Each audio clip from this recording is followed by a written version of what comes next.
Chapter 17. Evan clung to the brick wall and stopped his fall. He stared at Conan's blonde hair poking out the window. Evan was close enough to reach out and touch it. "Shut up down there!" Conan shouted. That made Trigger bark even louder. "He's going to see us," Evan thought, trembling all over. "There's no way Conan won't see us." "Conan, come downstairs!" Mrs. Barber's voice floated from downstairs. "Conan, come down and have your cake and ice cream. You said you were dying for dessert," she called. Conan's head disappeared back into the bedroom. "There's some stupid dog barking down there," he called to his mother. Clinging to the side of the house, struggling to keep his quivering knees from buckling again, Evan shut his eyes and listened. He heard Conan's footsteps cross the room. The bedroom light went out. Silence. "He left," Evan choked out. Andy let out a long breath. "I can't believe he didn't see us out here."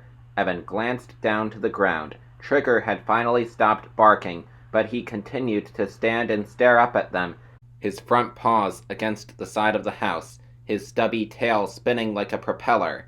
"Dumb dog," Evan muttered. "Let's go," Andy urged. She didn't wait for Evan. She practically did a swan dive into the house. It took Evan a few moments to get his legs to work. Then he ducked his head and climbed through the window after Andy. Holding his breath, he led the way on tiptoe to the bedroom door. He stopped and listened. Silence. No one in the dark hallway. He could hear the Barbers' voices downstairs in the kitchen. He and Andy made their way to the top of the stairs. Then, holding tightly to the banister, they crept halfway down. Evan stopped to listen again. Andy bumped right into him, nearly sending him sailing down the stairs. "Shh!"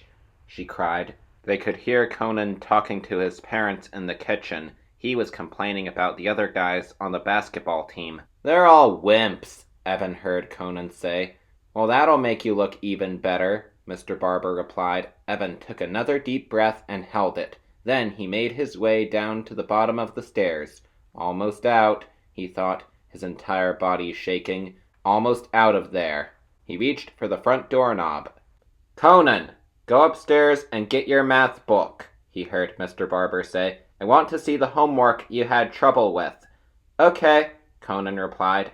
His chair scraped against the floor. Andy grabbed Evan's shoulder. They stared in frozen horror at each other, 1 foot away from escape, and waited to be caught.